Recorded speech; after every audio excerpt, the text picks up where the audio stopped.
Welcome to Andy Con Trains.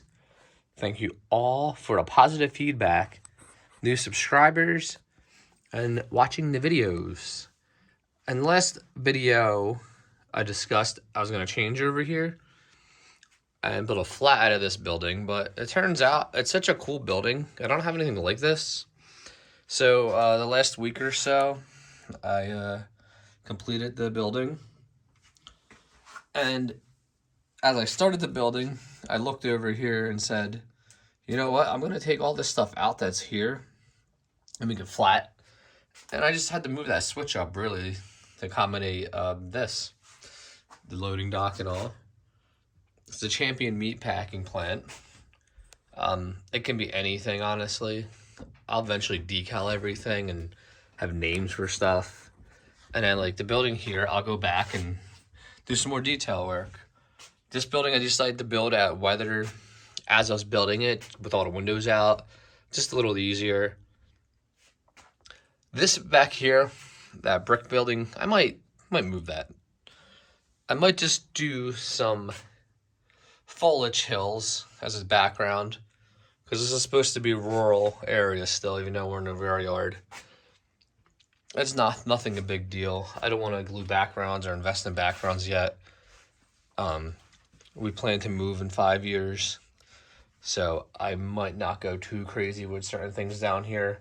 Like I'm debating if I'm going to ballast my yard. This is not a huge deal right now. I want to work on detailing everything and updating a lot of my cars, which probably need metal wheels, painted trucks, and a nice weather and coat, whether it be a wash or something simple.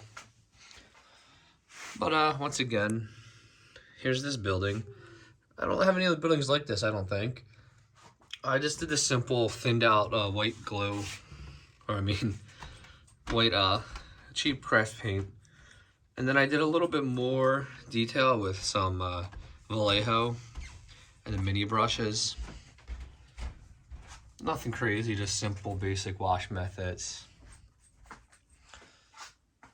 I've always liked this building, and I think I made space over here to add that building at one point. It's interesting how much you change on your layout. Because you see something you like, or how much it changes over time and what you added to it. Just there's never enough space for everything. And the next house, hopefully we can get a 50 by 100 basement. That would be the goal. We'll have to see what happens there. And we'll move over to something else.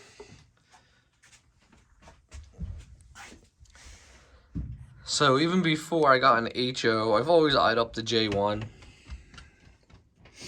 Penske J1. Always a homer for Penske stuff. It just happens.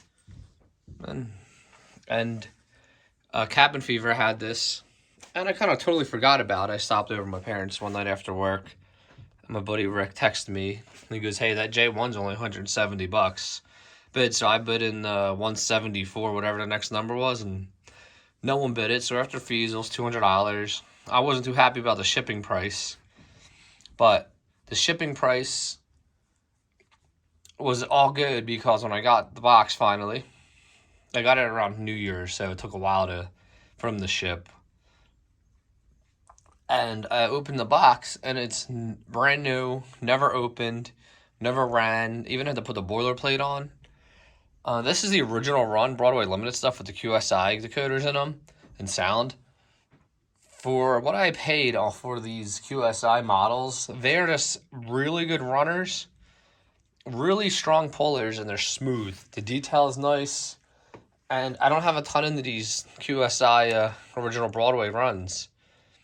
The worst case is I put another decoder in it down the road to get better quality sound, but for their age, you can't go wrong with the prices I've been paying for them. Possibly going to Amherst.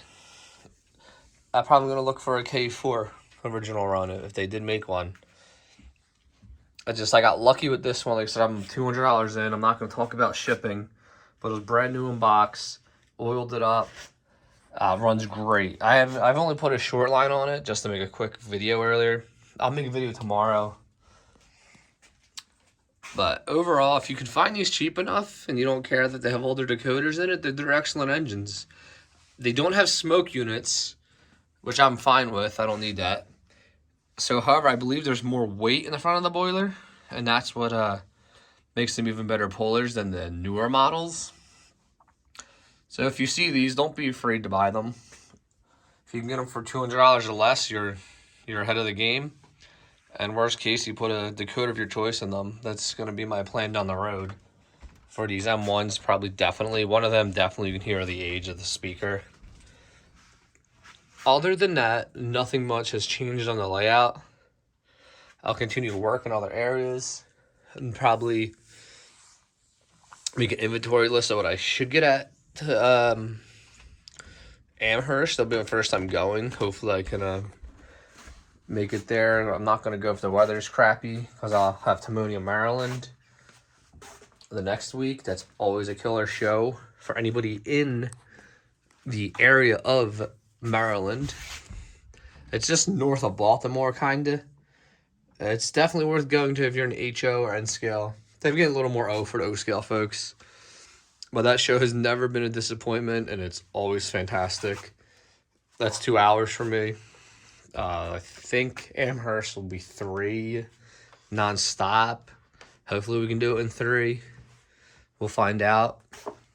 But once again, like, thank everybody for watching, subscribing, and the positive feedback. Be sure to ask any questions in the comments. Happy to answer them. And as always, I tell everybody, you can follow me at AndyConTrains on Instagram, where I do post some daily information. I'll post what I'm doing, working on the layout, kind of behind the scenes look. But thank you all. Everyone have a good night.